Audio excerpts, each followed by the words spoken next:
Hey, hello. Hi, everyone. Good morning. That stuff for Afternoon. Papa. Huh? You can still do the wings and when you step up Papa. Hey, then Cody. you Good morning. go Oh yeah. Hey, good morning.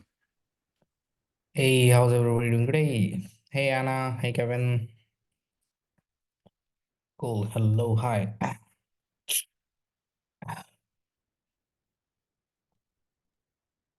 Cool. Awesome. Yeah. All right. So let's get started, right? Hey, Siddharth, before you do, can I ask a question to everybody? Actually, just have a, Yeah, sure. Go ahead. so quick question. Anybody experience, creating the Azure account and wasn't able to do the free account and they had to do the pay as you go?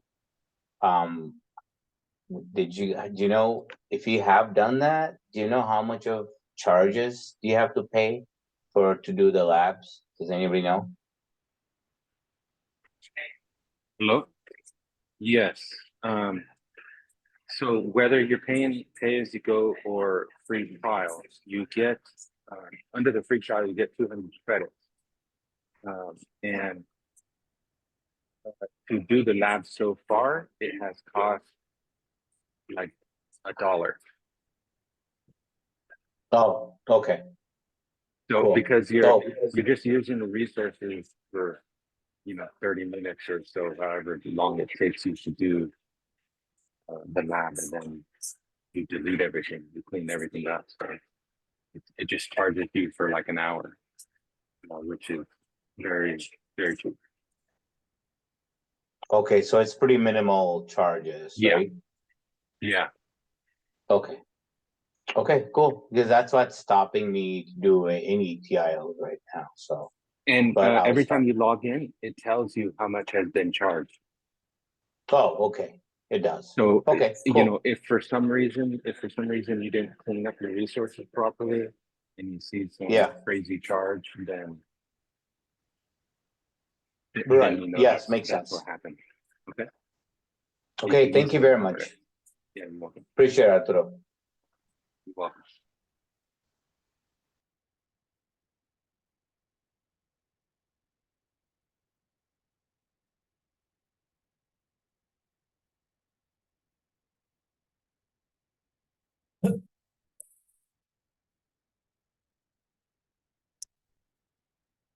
All right, so here is the agenda for the session. And here goes the whiteboard link in the chat. Okay, and yeah, take a look I at have the agenda. Yeah, sorry. Hello? Sorry.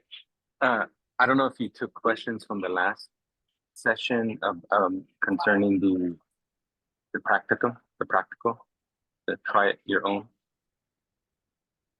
There was some instructions that were a little bit unclear. When you're cleaning up the resources, so the last session was on creating groups and adding members, right? But the instructions at the end of the guide tell you to clean up your resources by deleting resource groups. And I'm wondering, I didn't understand why we have to clean up the resource groups if we didn't It's ultimately the same. create them. It's ultimately the same thing. If you will be going to all resources and if you will be going to the resource group, it will be going to delete whatever we have created. So Okay. so Okay. impact level is the same. Okay, good. So by cleaning the resource group, it cleans everything up. Yeah. Okay. Let me know once All right. we are done, right? Thank you. Yeah, cool. All right, so can we get started? Right, so yeah, there goes the whiteboard link, and just remind me to create an export version of the whiteboard towards the end of the class.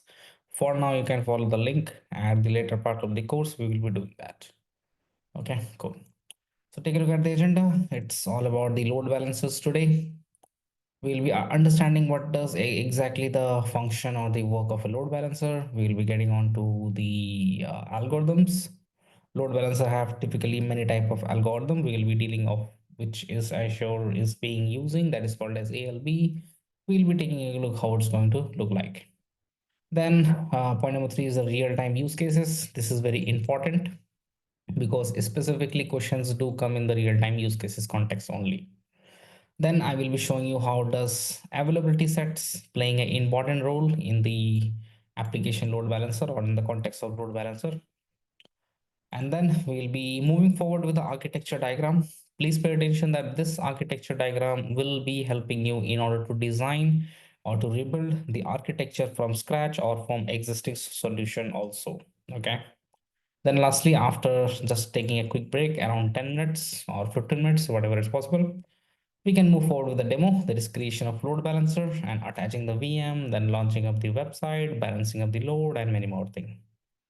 Okay, so that's the whole agenda pointer. Yeah, so that's the whole agenda pointer. Let me know if you have any doubts regarding the agenda.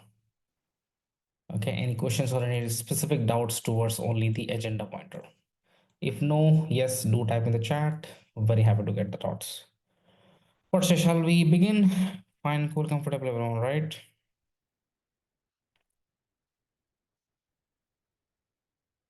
Do let me know in the chat if you are ready to begin.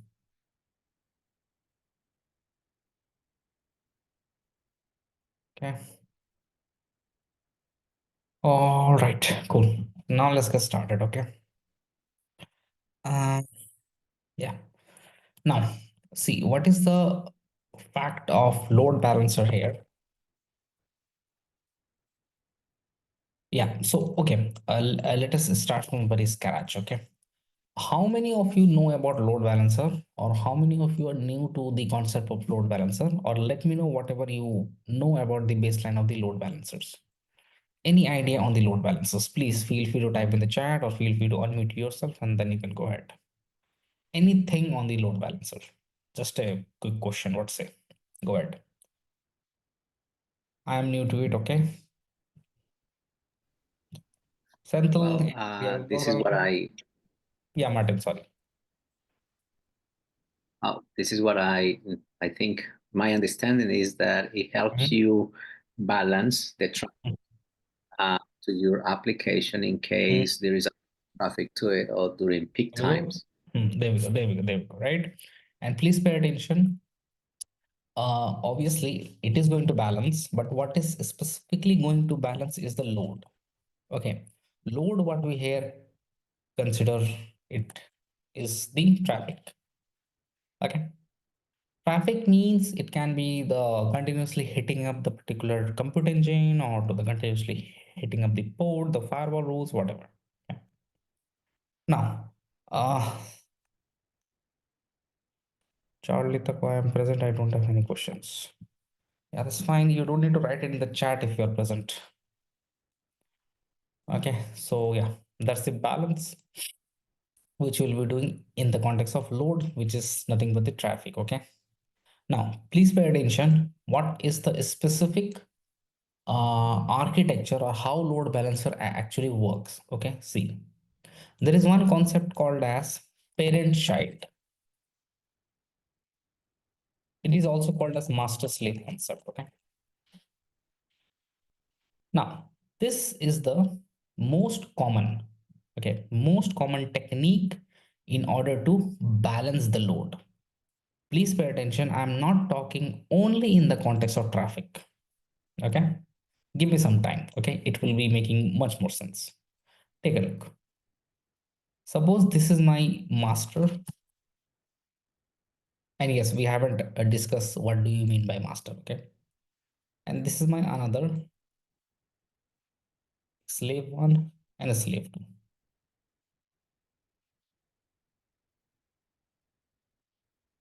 Okay. Now let us assume that our master and slaves, these are nothing but these are computers. Suppose laptops. Make sense? Just think in a very general and straightforward way that these are laptops and each of the computer is connected with a LAN wire.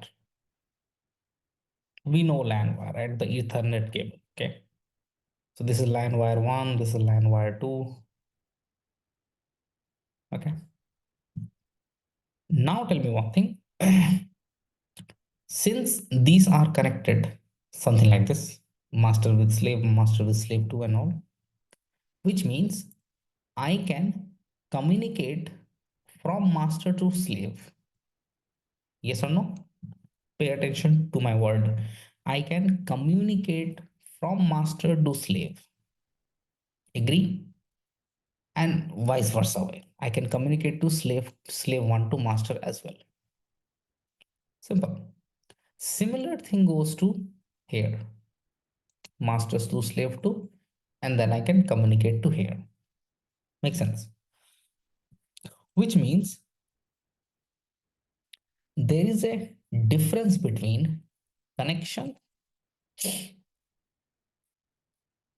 establishment, and networking. How many of you have got my point? I am talking about that, okay, fine. If we have connected the computers, okay, that means the connection is established. Makes sense? It is not necessary that if the two computers are connected, then they will be having or sharing the same networking concept, which means they can share the same package of the network. How many of you are clear here? There is a difference between connection and networking. What say? Yes, no? So can you clarify then, please? Which means if I see, it's straightforward. Wait, actually, if this is my laptop one, this laptop one can be connected to another laptop or two. And how we are going to connect to the other laptop with the help of LAN wire or any other wire actually. So which means it is connected, laptop one with two or two with one, right? The concern here is that this laptop should allow all the communications from laptop 2, right? And that laptop should allow from all the communications from laptop 1. Again, there is a difference between connection and networking. What say? Now it's clear. Networking means both the laptops are communicating with each other. That means they are on the same network. What say? Make sense? Thank you. Yes. Okay, cool. Just please confirm me in the chat, yes or no, please. Okay, Kevin, okay, fine, thank you. Corey, Rahul, fine, right, Santal, yeah. Okay. Yeah. Now let's take it one step further ahead. This concept, which is the master slave concept, this is one of the most used and most oldest technique which have been using since last almost 10 or 2 decades. Okay, 10 years or last 20 years actually. What is the thing that this master slave concept is doing? Let us understand the thing now. Which means suppose we have got some task or some load, consider traffic, and this is my cluster. Now I am calling it cluster, and this is my master, and the other part is the slave.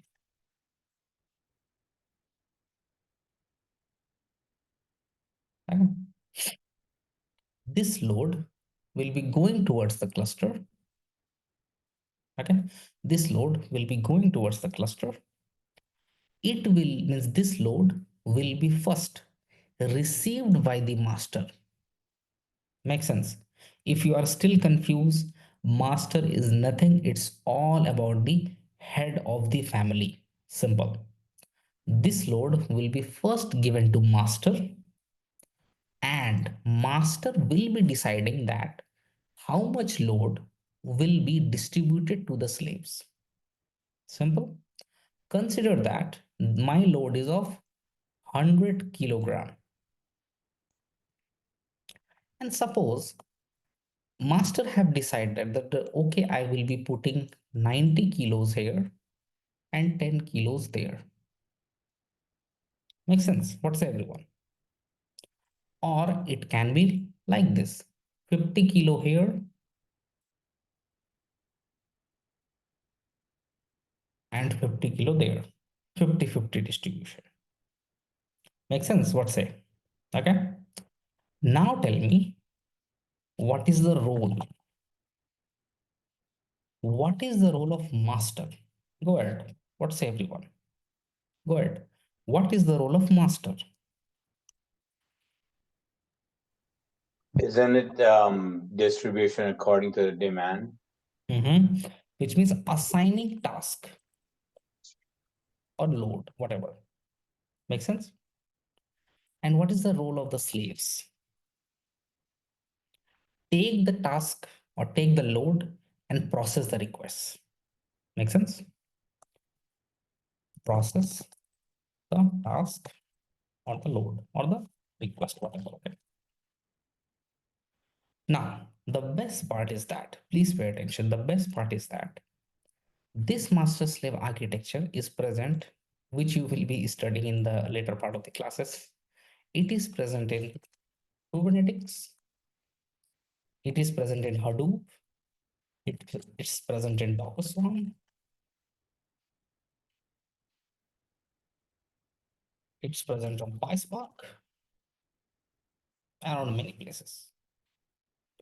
Okay, so please pay attention. This master slave architecture is present at many of the technologies: Kubernetes, Hadoop, Docker Swarm, PySpark. Okay. How many of you have heard about Hadoop? This one. Any idea on the Hadoop? Yes, no in the chat. Big data. Exactly. There we go. Big data. If we need to process terabytes, petabytes of data, obviously one single machine cannot able to do that. We need multiple clusters, multiple nodes, multiple masters. Oh, sorry, multiple slaves, right? And how many of you have heard about Kubernetes? See, I'm talking about if you have heard them or not. Simple. Okay. What's a Kubernetes? Anyone? Yeah, Corey. Nice, awesome. Right? Docker Swarm. Container organization too. There we go. Yes. And Docker Swarm is same as the Kubernetes, but a little bit on the difference. PySpark is again new technology of Hadoop, which uses Python and Spark as a backend engine. But yeah, okay. So take a look at the beauty of this master slave architecture. Makes sense. I hope you got the point, right? Now, this is the master slave architecture. Why we are discussing the master slave architecture in the load balancer? Who can say? What's it? Is there any relevance of master slave architecture in load balancer? Any idea? Senthil, what says sir? Senthil, Uh, Corey? Yeah, please, sorry. it's Yeah. it's like uh, is it to distribute each of the load to Mhm. Go ahead. the appropriate like slave Machine. or whatever Yes. machines? Yeah. Yeah, exactly. There we go. There we go. There we go. Right. Means it can be machine, it can be app service, it can be whatever, right? Senthil? The Yes. Yeah, the technical term for the slaves in Azure we called is backend pool. Okay, now let us understand onto that context. Okay, ready? So now we are talking about the load balancer. Now the thing will become much easy.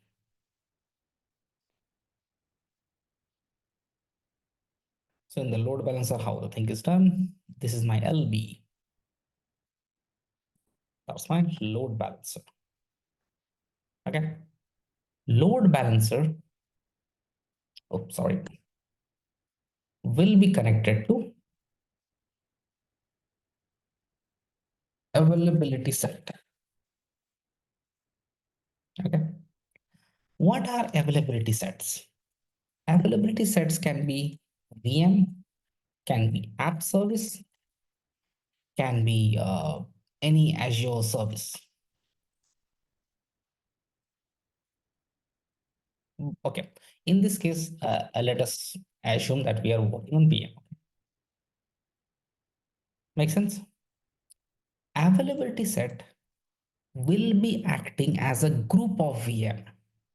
What say? Make sense, everyone? Availability set will be acting as a group of VM, which is this is my availability set. I'm writing AV set. Within this availability set, suppose by default I have two VMs,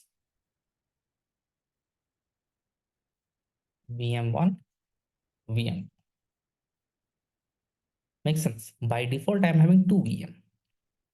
This availability set, let me make it in this. Yeah. So this availability set, this part, okay, will be connected as a backend pool. These are the technical terms actually. Backend pools. There is one option in load balancer which we will be seeing,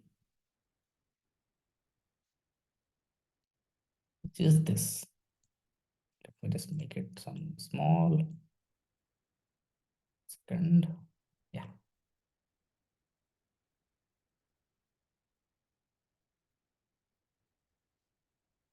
Okay. Now what is going to happen? The thing is that this load balancer, please pay attention. This load balancer is connected to backend pools, which is nothing but availability set. Again, which is nothing but a group of VMs. By default, I am mentioning it too, right? Let's take a look now. How many of you are aware that VM will be having their own IP address? Yes or no in the chat? Fine, right? And those IP addresses are public as well and private as well. What say? Agree, everyone? Yeah. What is the specific thing we have to do? Please pay attention. Suppose this is IP1. Let me make it like this. Yeah. And this is IP2.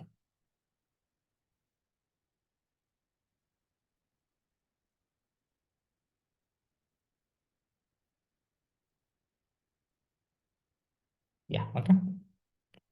Now I can remove this, right? Yeah. Okay. IP1, IP2. Makes sense? Now, and these VMs are configured whatever the deployment they want to do, right? They have their own IP address.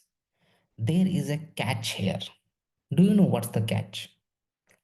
This backend pool will be actually hidden. This part means as a client, I cannot see the backend pools. Yes or no? I hope you got the point. As a client, I can only see the website domain, which is nike.com, amazon.com, microsoft.com, something like that. What's it? Make sense? Agree? Which is the domain name, right? Means the customer or the client or the consumer, whatever, will be hitting up the domain, right? The request will be routed towards the load balancer. Make sense? And there is one scheduling algorithm which is coming and hitting up any of these two VM according to the request or according to their need or according to the time how my VM is behaving. Make sense, everyone? What say? Yes or no in the chat, please. Okay, Santalis is saying yes. Nice, cool, awesome. Corey is saying one more time, okay? I'm sorry, could you repeat the question? Yeah, 1 second. Okay, Kevin is okay, cool, nice. Now let us reiterate this one more time, okay? Yeah. Now, see, as a consumer, like suppose I want to visit the nike.com. So what I will be typing? I will be simply going to the web browser and I will be typing out the domain. Yes or no? These are the domain, right? Once I have typed the domain and I have hit enter, right? My request globally will be going to a load balancer. Make sense? Because these are the websites which are present globally, and for sure the client requests are coming globally: India, UK, US, Australia, whatever. Makes sense? So then the request will be routed through the load balancer. Now it is from here to here,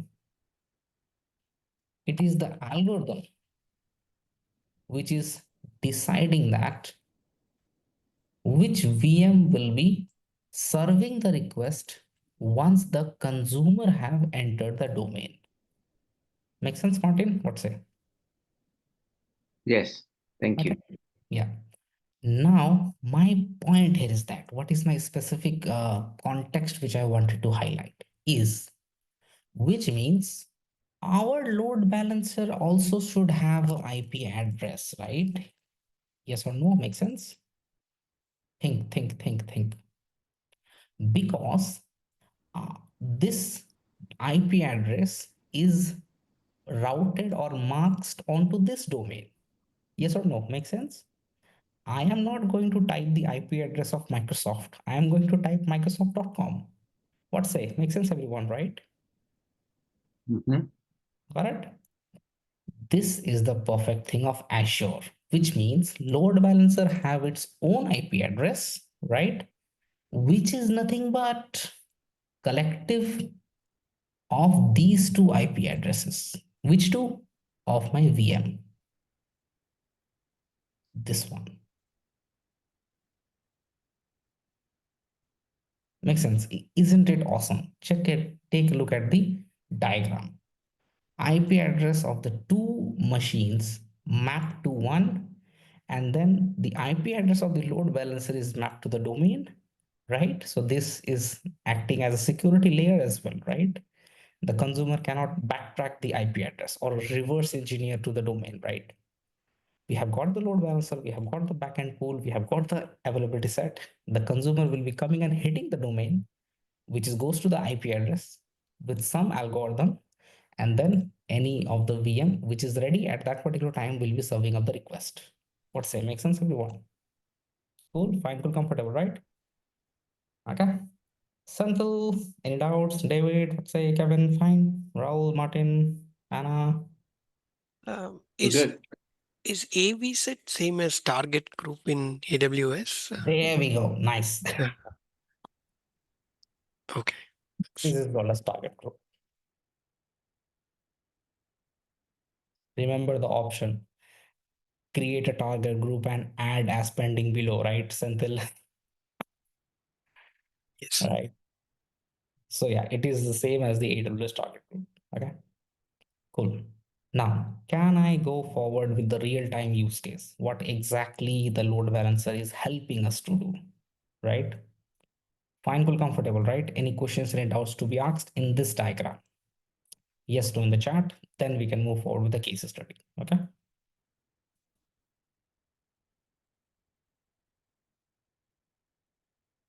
Okay. Corey is saying yes. Fine, cool, comfortable. Okay.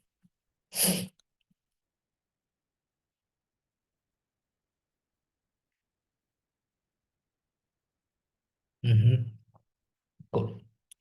Okay, so let's go to the use case. Okay. Now, see, in the case study, I'm just going to make some assumptions. So yeah. Okay. How many of you are a fan? Like, how many of you are like, I don't know, means how many of you are a sneakers fan? Nike Jordan fan? Anyone in the class? Anyone shopping like very, let's say, collectibles of watches, something around that? No one? Rahul, okay. Cool. See, what is the thing which I wanted to highlight? Suppose, consider that we have a sale. I don't know, maybe Nike Jordan. I'm not aware of the Nike Jordan, like what is it? I don't know. So Nike Jordan, suppose shoe sale is going to start at 11 a.m.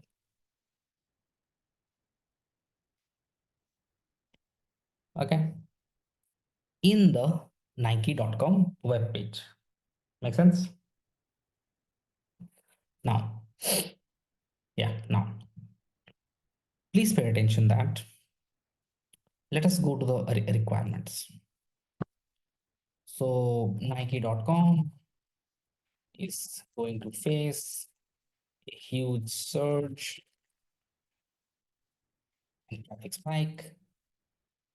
We need to ensure website doesn't crash. We need to ensure the website doesn't crash and uh, yeah, let's make it like this only. Only 2 points, okay? Got it. Now let's design the architecture. How many of you remember in the week number 1, we have done the VM?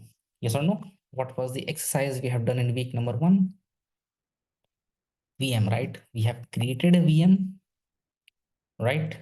We have connected to the VM with the RDP. Yes or no? And then we have installed the IIS and then we have move forward with the website. Make sense? So means all in all, we have done the website deployment. Yeah. This is my single VM. This is my single VM, which is having the configuration of 4 gigs of RAM,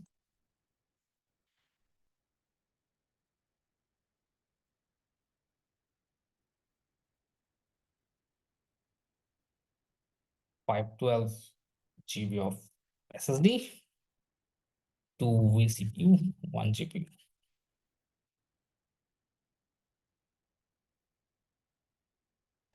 Let me remove the GPU. I don't want it to make it too big. Yeah. Makes sense. Now, what is the thing?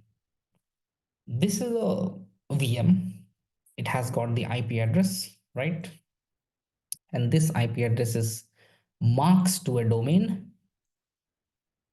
Yes or no? And this domain is what? Nike.com. Make sense? So customer is coming, hitting up the domain, and ultimately the request is going to the single VM. Make sense, everyone? Yes, no? And this was a problem actually. We don't need to apply the load onto the single VM. Let's create multiple VM and let's attach the load balancer. Take a look. This was a problem. Now let's go to the solution. Let's do one thing. Let's create, let's create an availability set. First step.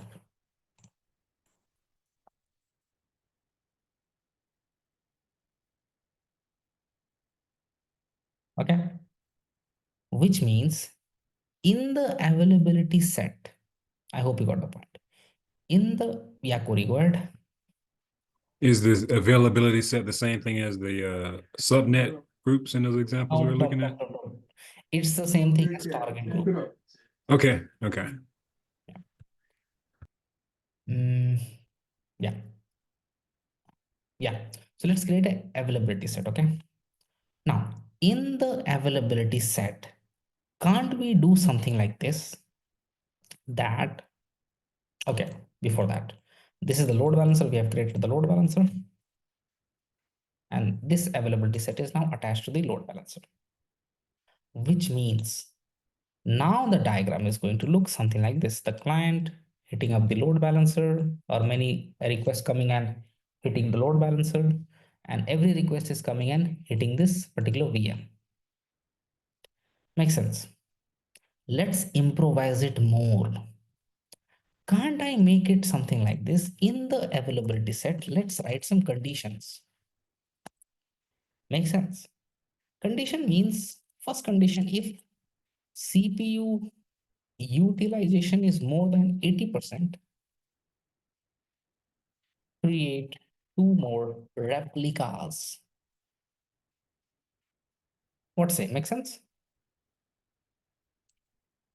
Which means if the CPU utilization is more than 80, create 2 more replicas. Makes sense? Now, isn't it the best part? The 2 more replicas, or the 2 newly created replicas, which are on this color, right, will be connected. Oh, sorry. Oh, let me just rename it. 2, 3. Yeah. And the 2 more replicas will be present in the same availability set. And once the traffic has increased, okay, up to, I don't know, 70% or something like that, then all the traffic will be coming and hitting up these particular VMs accordingly. What say? Make sense? Cool. Can I ask a quick question? What say? Ready, everyone, for a quick question? Go ahead, go ahead, go ahead. Yes, no, in the chat. Okay. My question here is that we are talking about the traffic spike. Yes. But here in the condition, I have written CPU utilization. Why so? Go ahead. Any doubts? Sorry, any thoughts? Because the request goes to the first VM. Yeah, So exactly. that okay. Yeah, there we go, right? Nice. So see, ultimately it's the request only, right? But request will be going to the VM, right? So if request is coming and hitting the VM, so obviously there will be a much more CPU utilization. What say everyone? Make sense? Fine, cool, comfortable, right?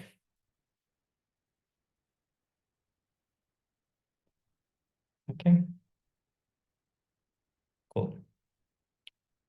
Now let's understand how it happens. The traffic is coming. We have got into the availability stats, and here goes the thing. If the traffic is, suppose, I don't know, maybe 100 kilograms,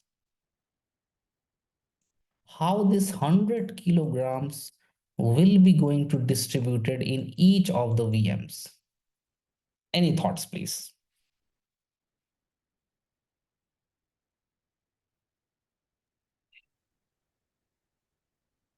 Exactly. Senthil is saying 33.33. And obviously these are just numbers, but I hope you got the point. Senthil, why so? Why not 50, 20, 30, something like that? I mean, if it is like a round robin, then it will just There we send a go. one request to each VM. There we go. Awesome. Is there any other algorithm apart from round robin, Santal?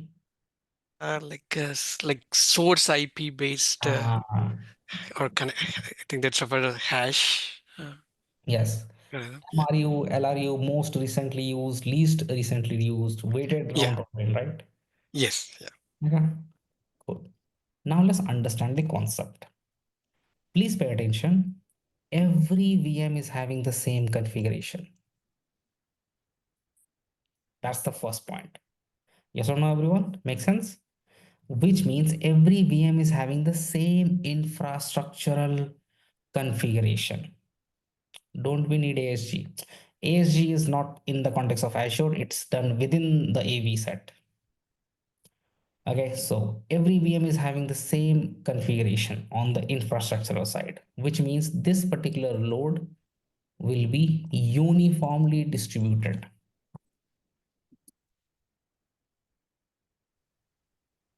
Wait, I'm sorry, Phils, can so that we don't need ASG here, so how are the VMs being duplicated with that condition you have? That is But within does the the AV load set. There is balancer an does option. that?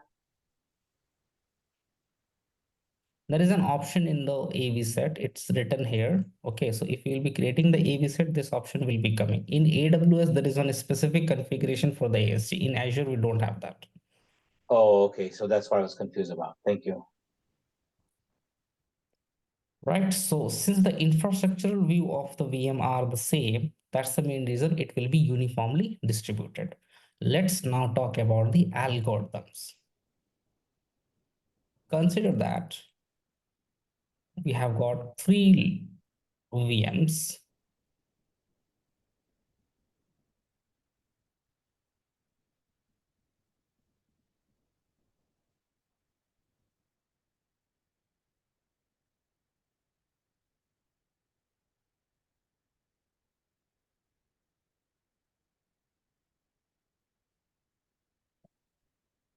The first algorithm which we are going to discuss is round robin. So let's talk into that.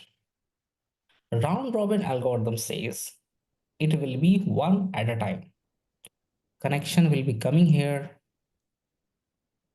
at the VM1, and then it's going to the VM2. Then again coming to VM3. Then from VM3, where it will be going? Go ahead.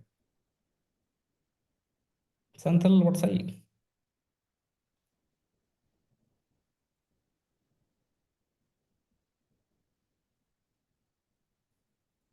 One again. So to the VM1. Yeah. Then again from VM1, the same. Yeah. VM2. Right. Like this. Now, which means each VM will be having equal priority. Yeah, which means no concept of weightage. Weightage or priority, right? Make sense? Taking it further ahead here, the second type of load balancer algorithm. This is called as weighted round robin. In the weighted round robin, we will be having the weights or the priority assigned to the VM. Suppose this VM is having the priority 2, and this VM is having the priority 3, and this VM is having the priority 4. Now tell me which one will be first prioritize or first order or first the VM connection will be hitting up the request. Which one?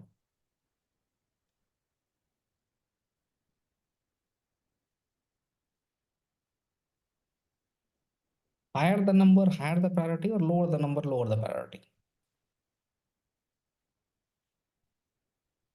What's it? Any idea? Go ahead.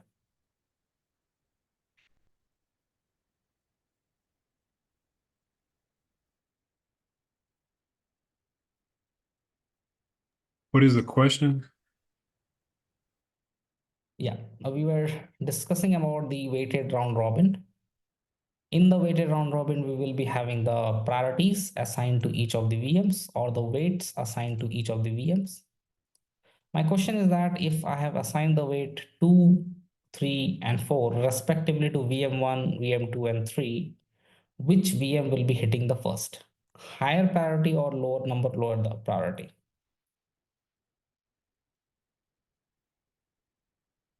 Maybe the lowest one, like 4, and it goes in reverse order. I'm just guessing. How many of you saying higher? Actually, there are. 1 second.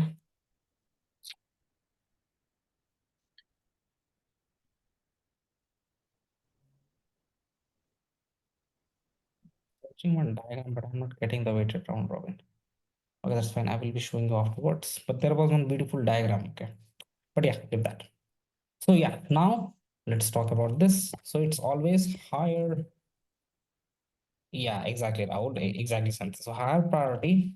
Oh, sorry, higher number, right? Higher number equal to higher priority. Okay, so now which VM will be receiving the first? Let's make it 10 here. Now VM10, then VM2. Oh, sorry, VM10, then VM3, then again VM2. Make sense? Now answer me one simple thing is, in which case I have to use weighted round robin? In which case? What will be the possible cases?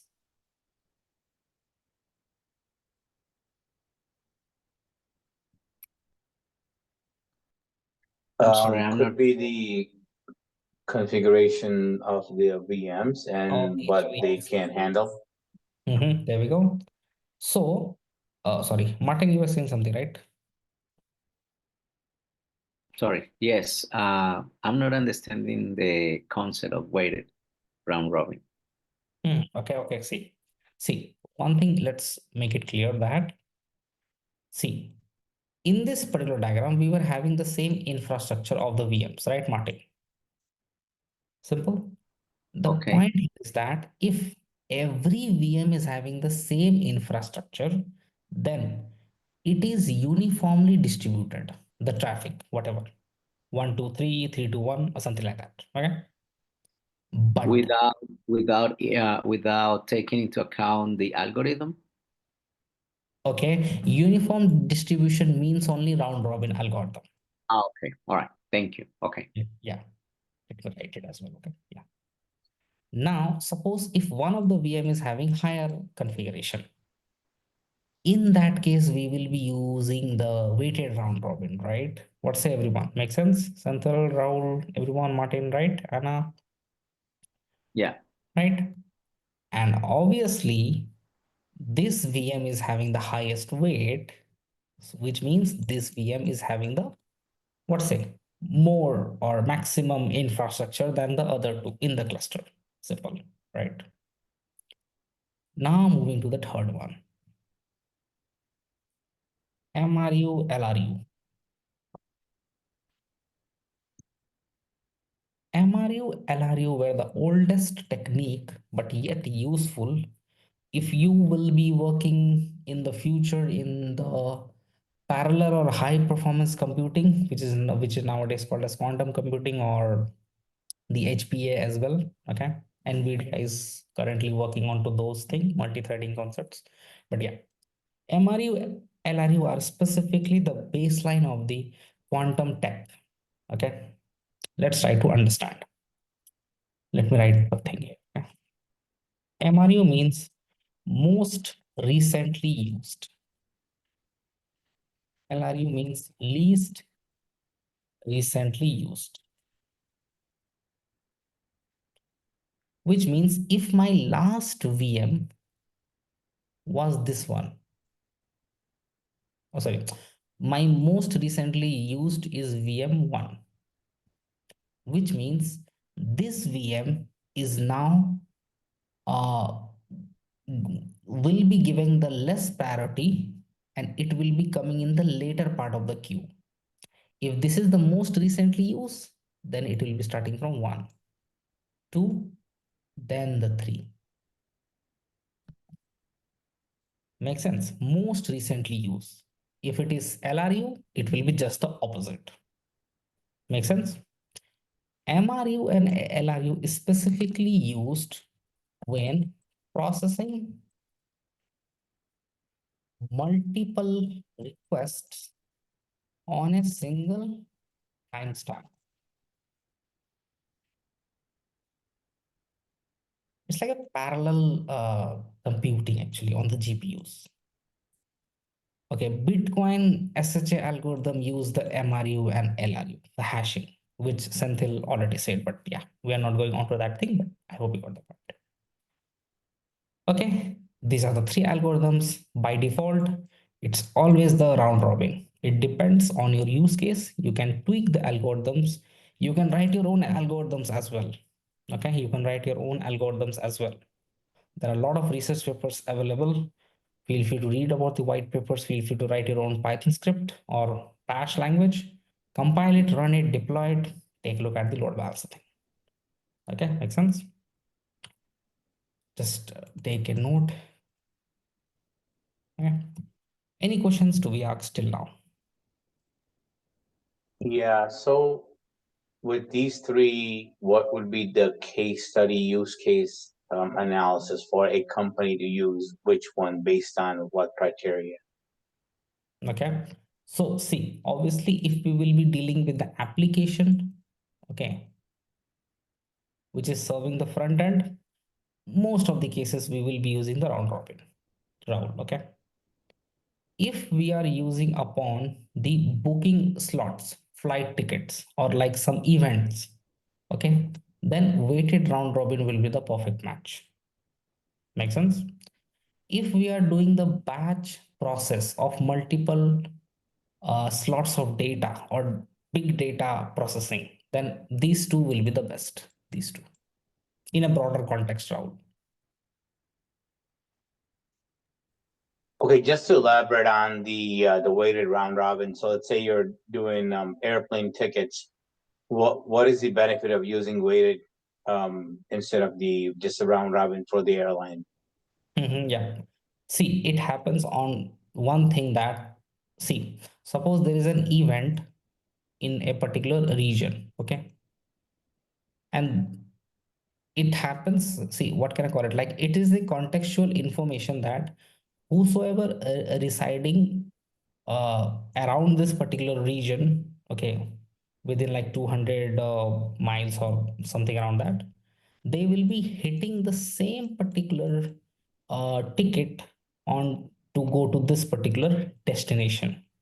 So what is the best thing? If you are receiving and request, and that request is the same request multiple times, create a VM with the highest priority, okay, which will be specifically serving the high surge request or the high surge multiple requests on the same configuration type, okay. And if it is going to the less part, then feel free to make it other less than the highest priority.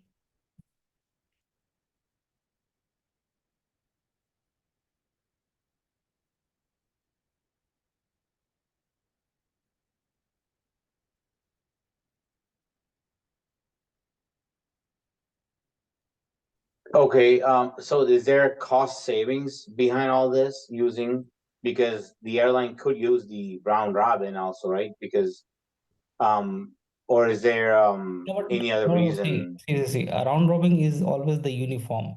So in airline, if there is an event going on onto some particular place, then there will be high surge of traffic and request for the ticket onto that area, specifically onto that area. That is my point. It's not uniform at that time. So let's say there's a World Cup soccer going on in Brazil, so, airline would be dedicating that, VM2 for the weighted, for that particular reason to, Yeah. so people are buying tickets and Yeah. then they're still serving their other customers, going Asian continent or African continent, Yes. buying tickets. And the other one will be uninterrupted. These two, but within the same Okay. cluster. Yeah. Okay, thanks. Okay. If you want to read it more on this,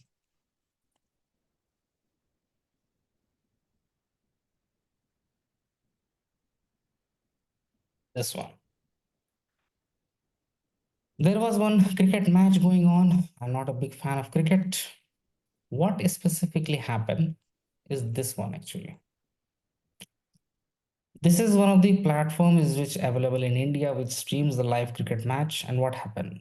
World record with 3.2 crore concurrent views during IPL. This one. And the best part is that once our captain was out, all the traffic spike went down from 25.3 million to around, I don't know, maybe 5 million, right?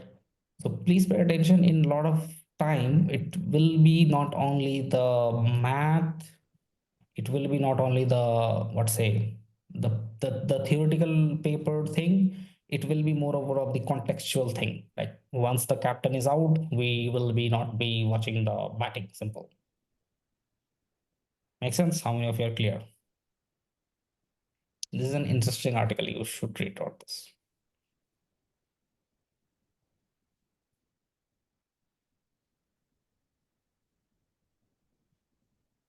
Okay, cool.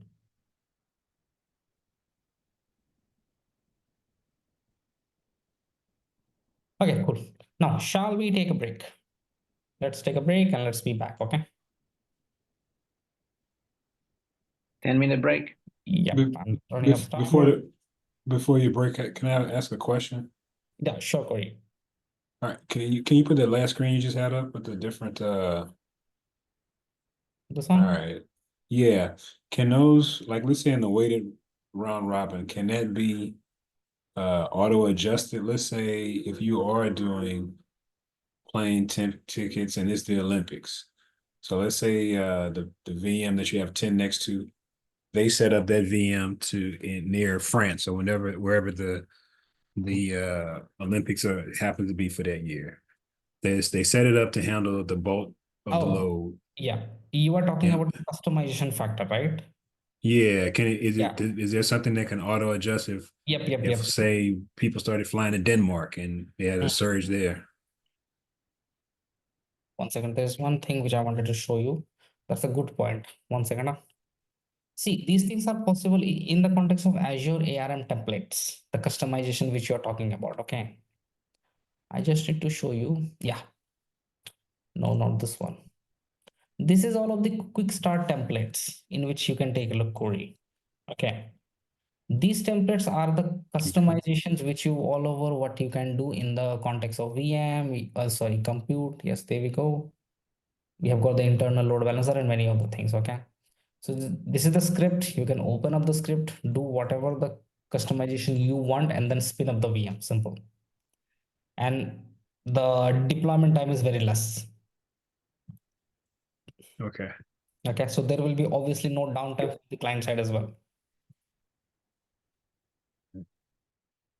Okay, so it's there in the chat. You can take a look for sure.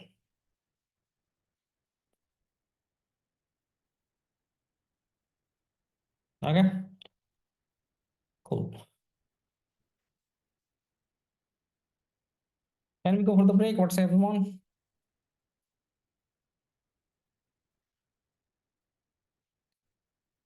Yes, no. Okay, cool. Yeah, so let's take a break and let's be back after the break. Okay, thank you.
Hello.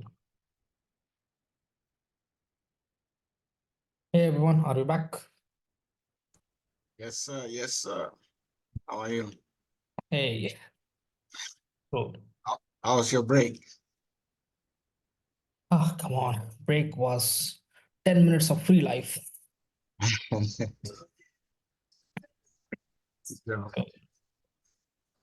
Okay. Yeah, so let's get started, right? And let's go to the demo. Let's share the screen. Second, let us close all this.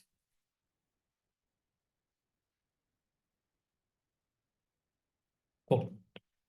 So let's go to the demo.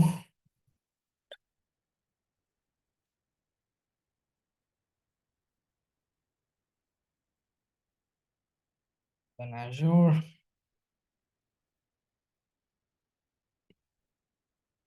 Hi.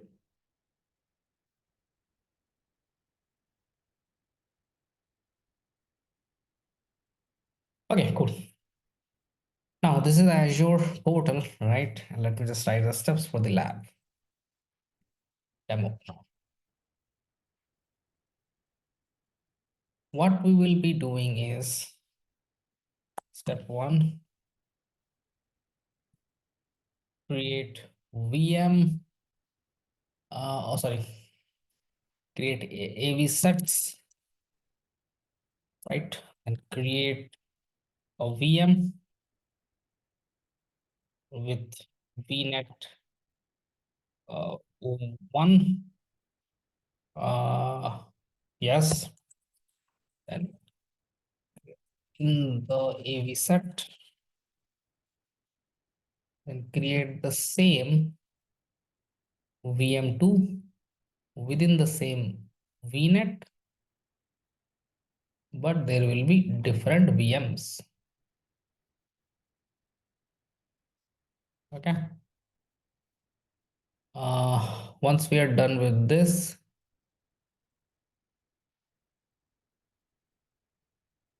yeah, once we are done with this, then we will be going to load balancer. Then we will be enabling the front end configuration, attach backend tools. Oh, that's all. After this step, we will be connecting to VM1 and VM2. Deploy a sample website. Makes sense. Take a look at the steps for the lab report.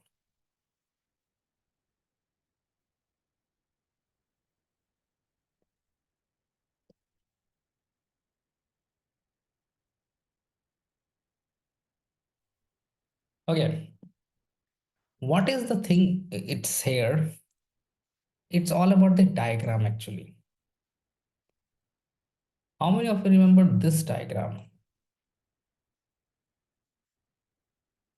Remember, region, right? VNet, remember, right? This one. And here we have got two VMs.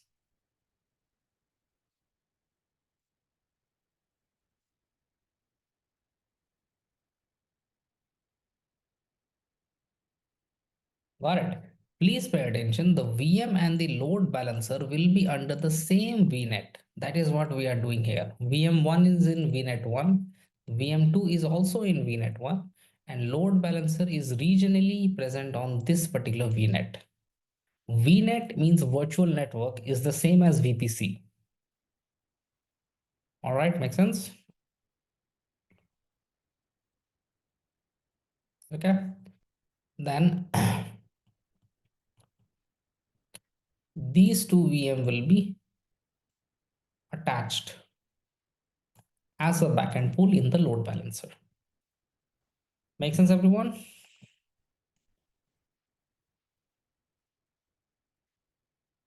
Okay.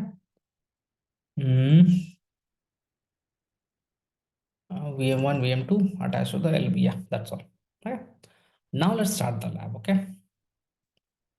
Yes. So now tell me what is the first thing that I should do in the starting point.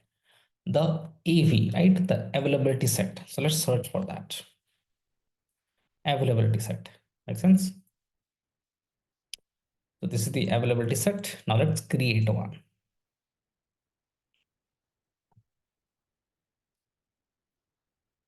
Let's give it GL lab AV1, something like that. US East 1, 2, and yeah, review and create.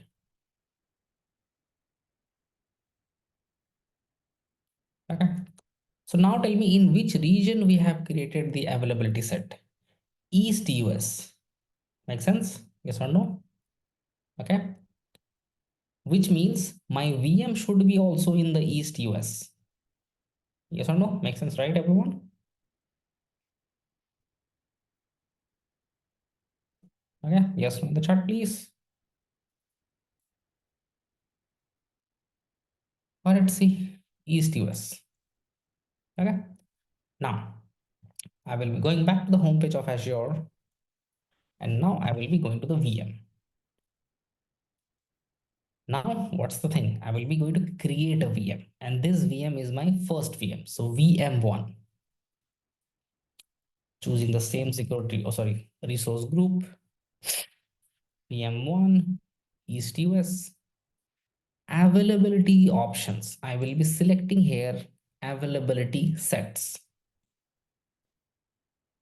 And here I will be selecting the same availability set which I have created beforehand in the previous step. Make sense, everyone? Okay. Now, coming down, everything is going to remain the same. And yes, for sure, I need to enter the password and all.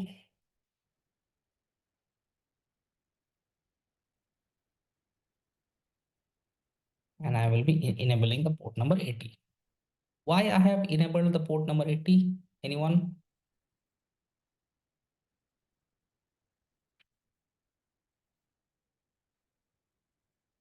Exactly, for the web server. There we go. Now, I will be going to the networking here. Okay, I will be going towards the networking, and now tell me what changes I shall be doing here.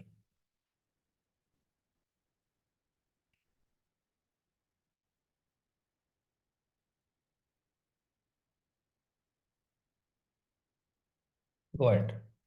In the networking, what changes I shall be doing here?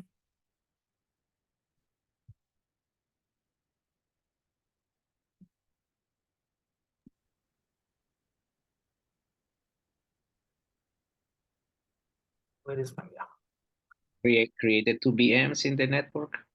yeah, the subnets, right? The subnet, yeah. I want to make it second. Okay, let's make it this one VM1 VNet. Okay. Now 10.0.16 default subnet. Let's make it subnet 1, and let's make it 10.0.1.0.24.16. Yeah, I will be creating. Okay, public IP default.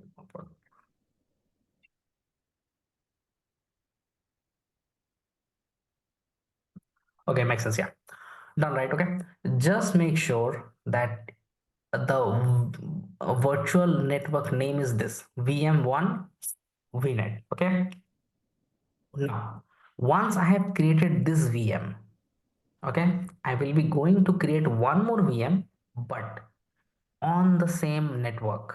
Yes or no? Makes sense, right? You remember this concept, everyone? Yeah, there is a difference between connection and networking. This is the VNet, and within the same VNet I will be having two VM1 and VM2. That's the main thing. The two VM will be connecting and establishing the networking between them so that they can exchange the load. Makes sense, right? Yes, no, in the chat, please. Okay. Cool. Thank you. Done. Now I don't need anything else, right? These all options are not required. So I will be clicking on review plus create.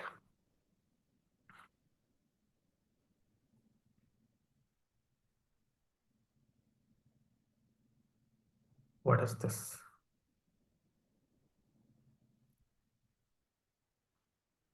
Ticks. What type of ticks is required?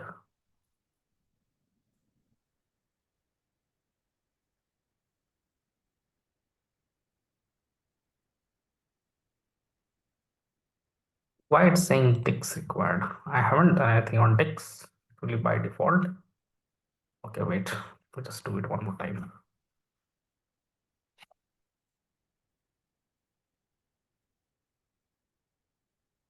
Hey, everyone. Yeah.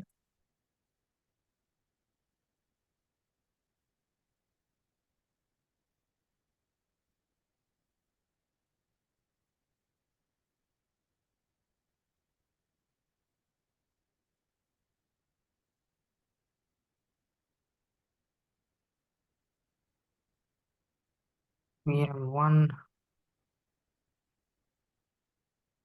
VM net one,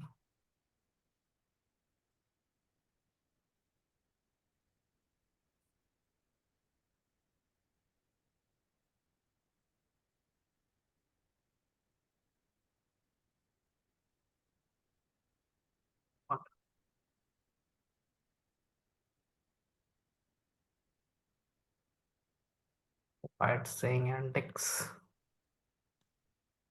I don't know. It should be fine now.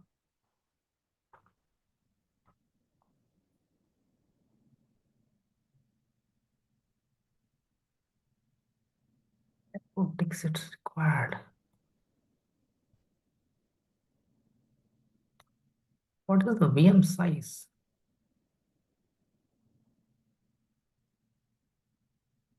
Validation failed.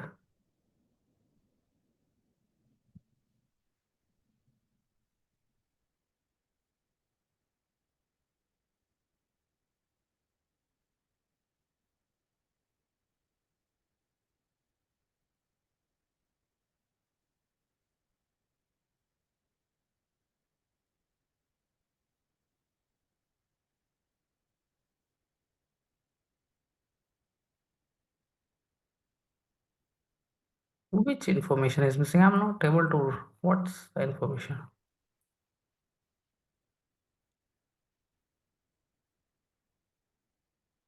Oh, G generation 2 VM require manage this update. Okay, cool. Sorry, it's about the image. This one. I will make it to this. Now it should be good. Validation failed. Let's try it one more time. Basic availability sets classic AV1. Create new AV01. Let's try this time. There has been some decent updates on the images, but yeah, that's fine.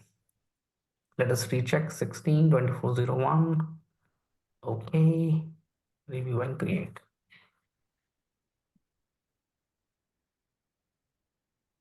Okay. Now I'll be creating an VM.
Yes, so once the VM is ready, we will be going to create one more VM on the same resource group, name as VM2,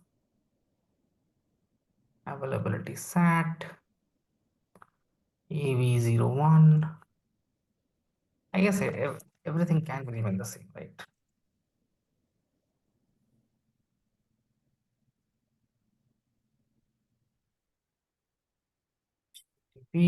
Next. I will go to the networking and I will be selecting the selected availability set require VM1.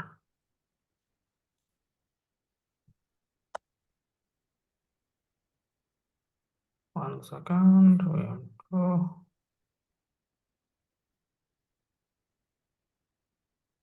Selected availability set requires VM 1 minute.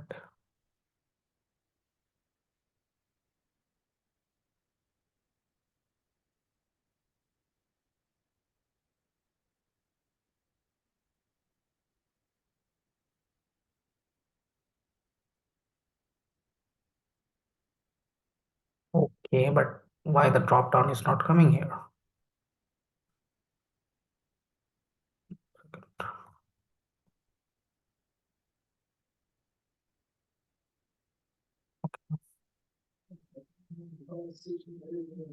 Did it have to do with the East US East zone? Because when you had me do that with the last lab, I went back and did it, and I ended up using I think it was the US West or something like that too, and it worked after that.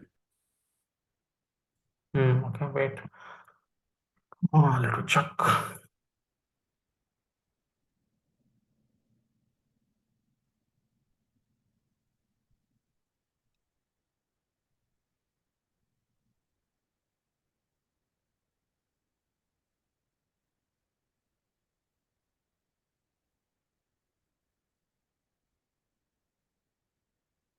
VM1, VM1 VNet. Yeah, it's there. East US. Okay, this is weird.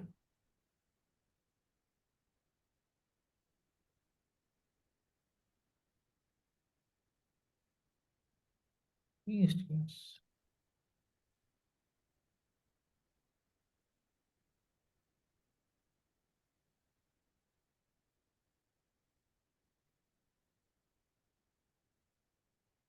Yeah, now it came. VM1. Okay.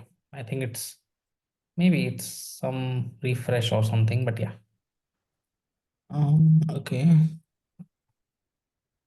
So I don't need to do anything. I will be just creating review and create.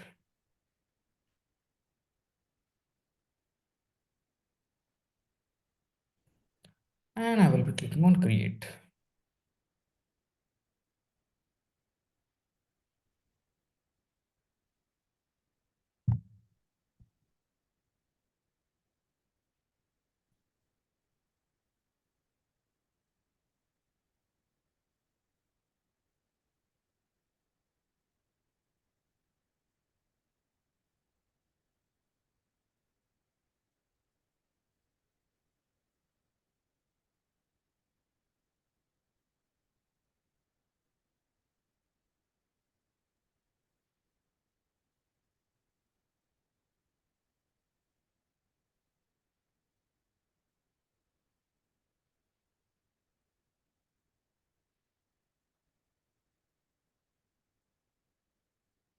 Dime.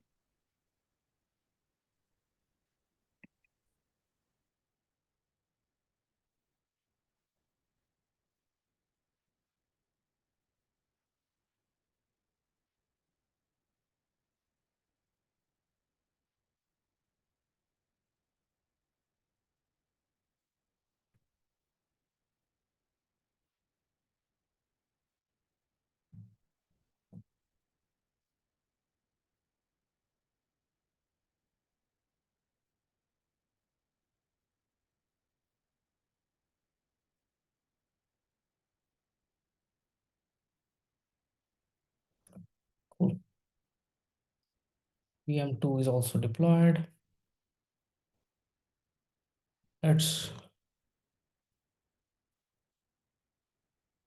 Yeah, cool. Now I will be going to, now I will be going to connect to the VMs. This is my VM1, connect, download RDP.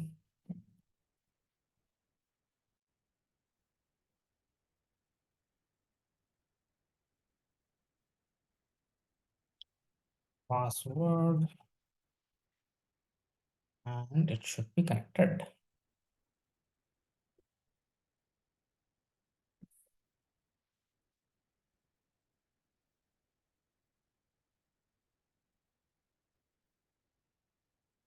Okay, so now tell me, what shall I do now? The VM1 is connected.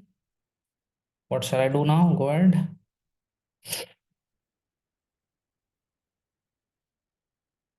Sorry for that.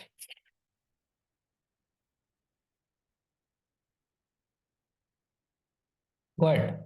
After connecting to the VMs, what shall we do now? DPL install web server. Yeah. There we go. And see, the thing here is that why we need to create or have a website in order to identify, yes or no, right? So this is for the VM2. Yes. So this is, yeah, this is my VM2 and this is my VM1. So both the VMs are now connected. Now I will be quickly configuring the website, means installing the IIS, the web server. Okay. That's it. We have done this thing in week number 1. Just selecting the IIS. And everything will be by default. I don't need to do anything. Next. I agree, install. It's installation in progress. Okay, let's do with the second VM as well.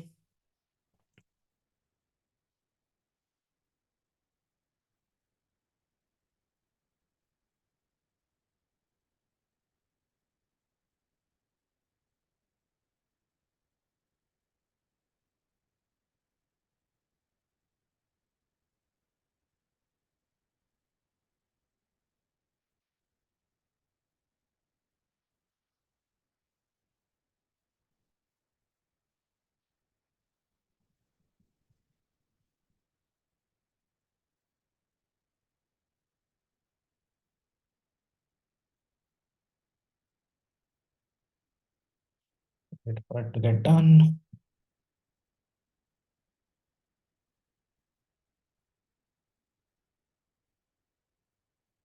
Installing the web server on the VM2 as well.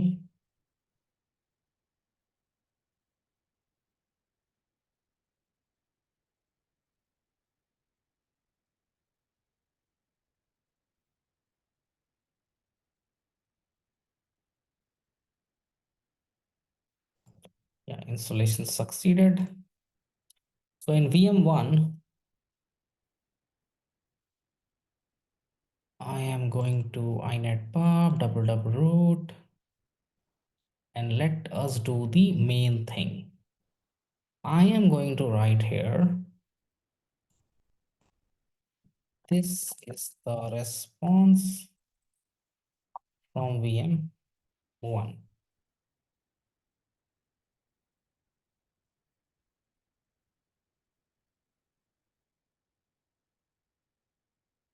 Make sense, everyone?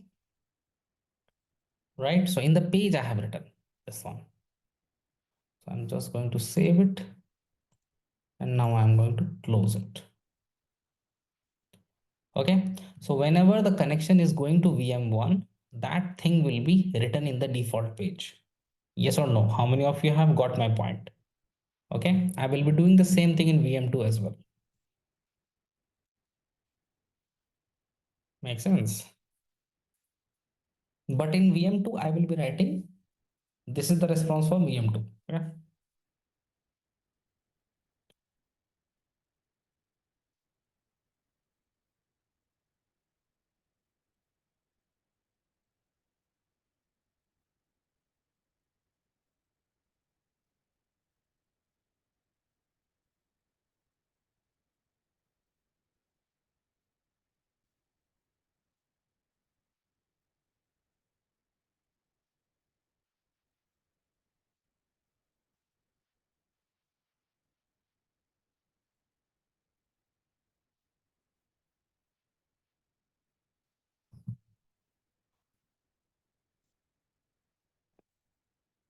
Okay, so in the VM2, going to this PC,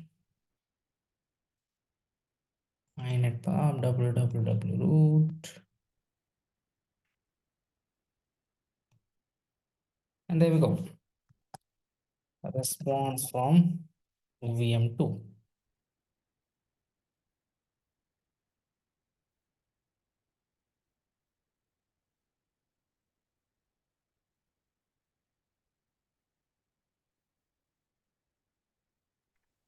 What was the path for the file right there? The inetpub www root.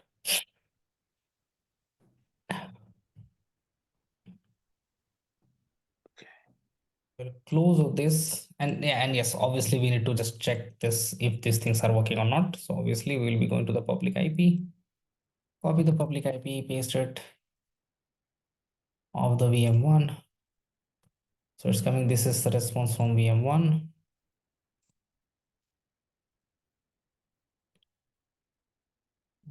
Copy the public IP, paste it here. So VM1,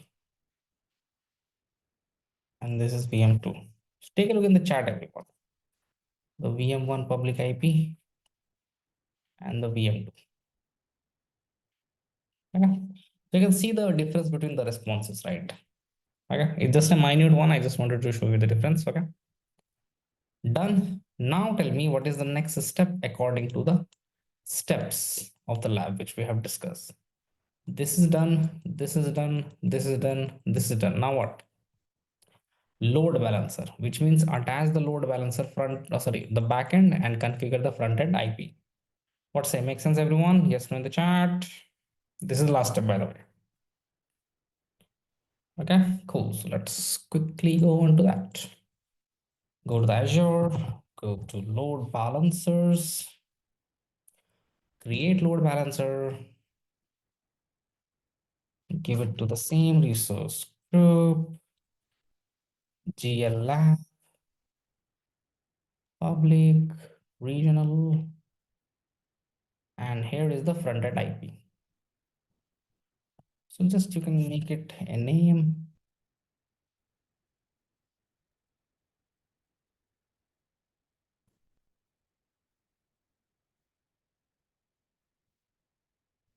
GL lab.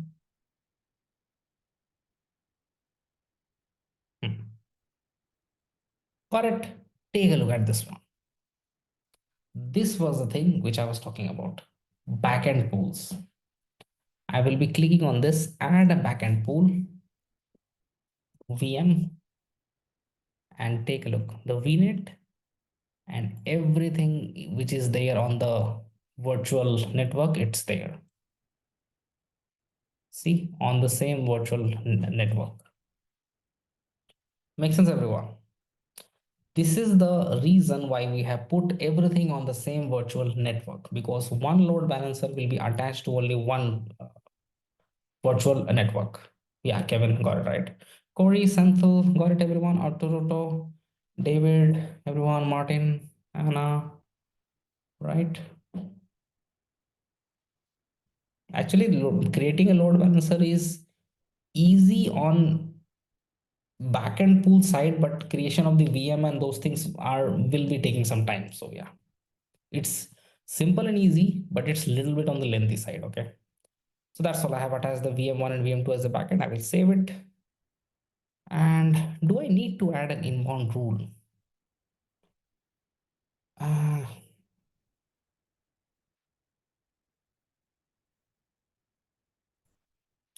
Let me check. Do I need to add an inbound rule or not?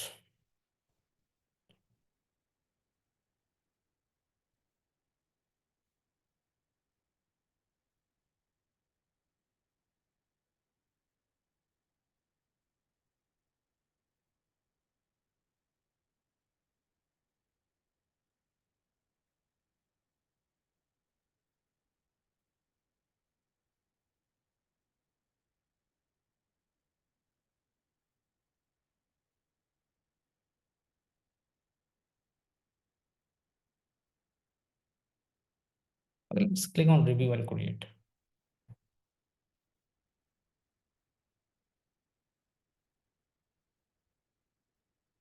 Click on create.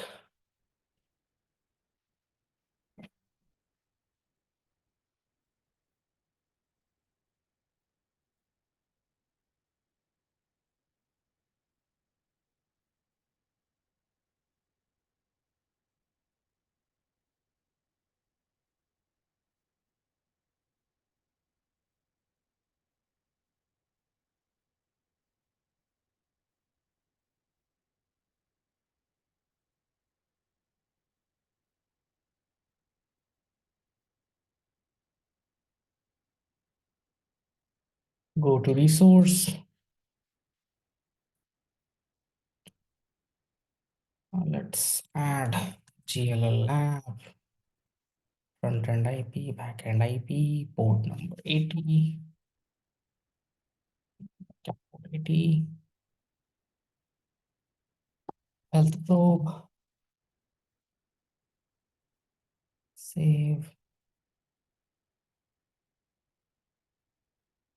save it, and now we are ready.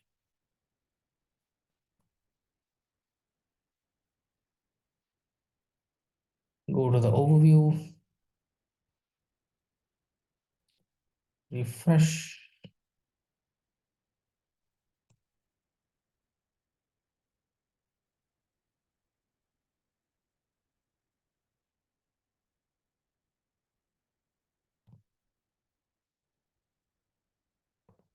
Yeah, this is the IP. Oh, sorry. Let's hit the IP here.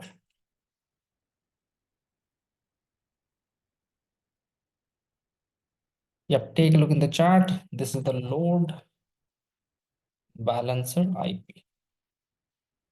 Take a look in the chat, everyone. Hit this particular IP. Which VM you are seeing? I am seeing VM2. Which one you are seeing? VM1 or 2 from the response?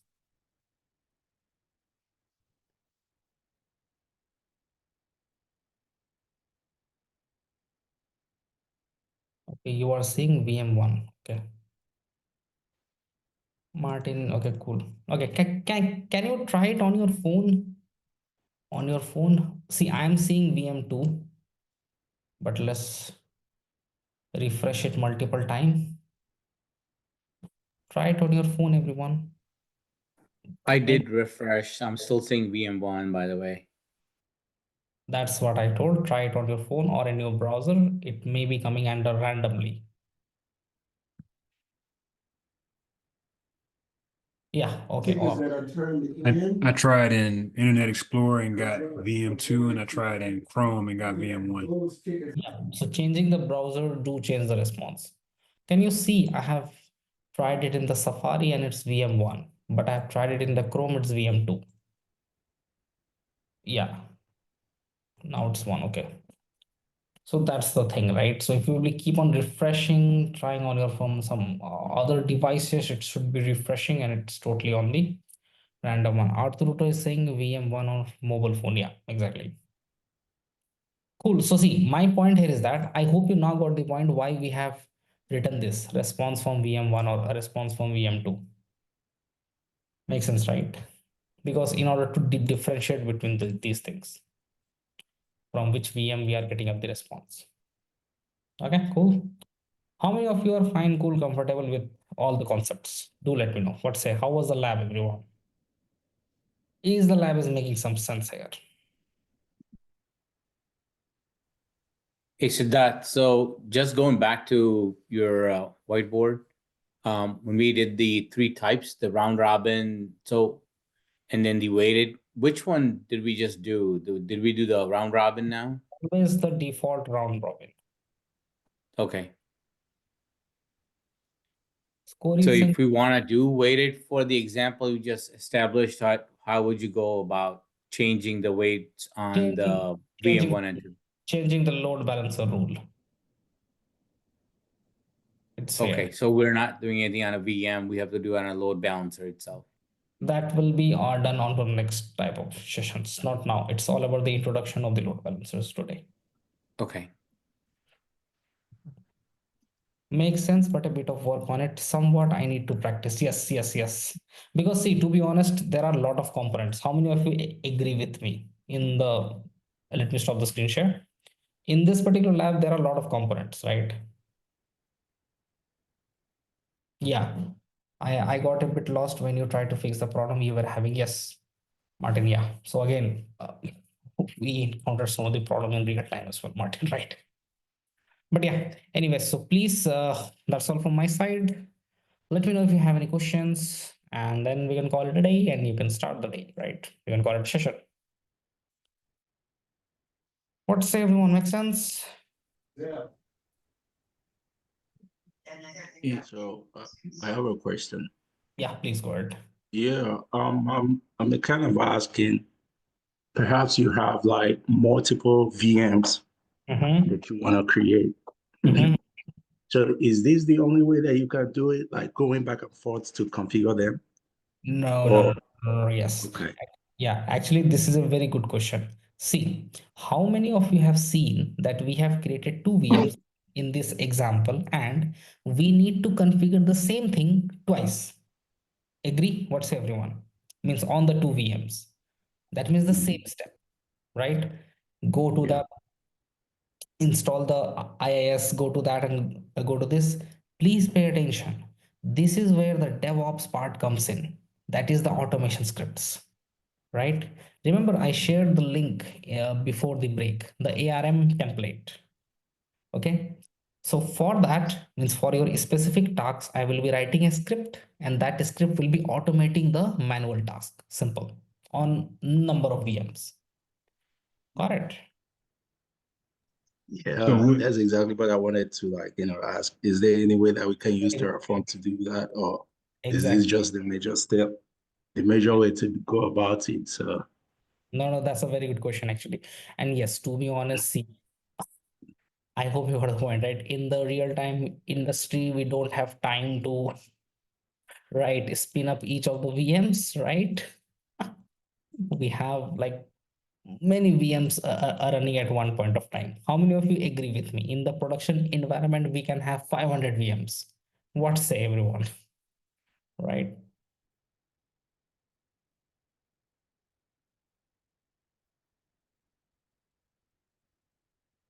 Yeah. Okay, cool. Any questions? I have a question about the practice Mhm. assessment we just took, but if someone has questions on this, we could stick to that. I can save it for last.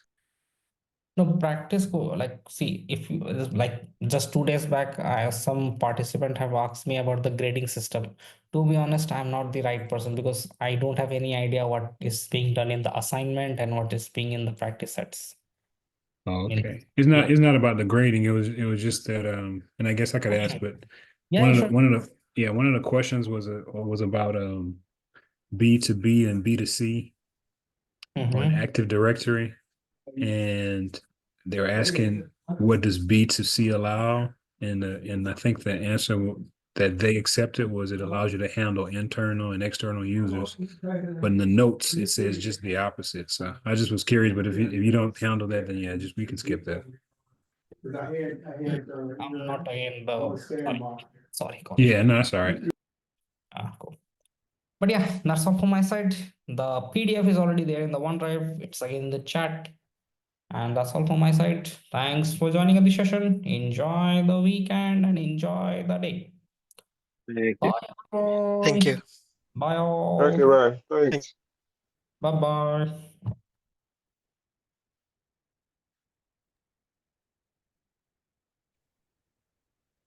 thank you. Thank you, Martin. Bye bye. All right, thanks. Bye.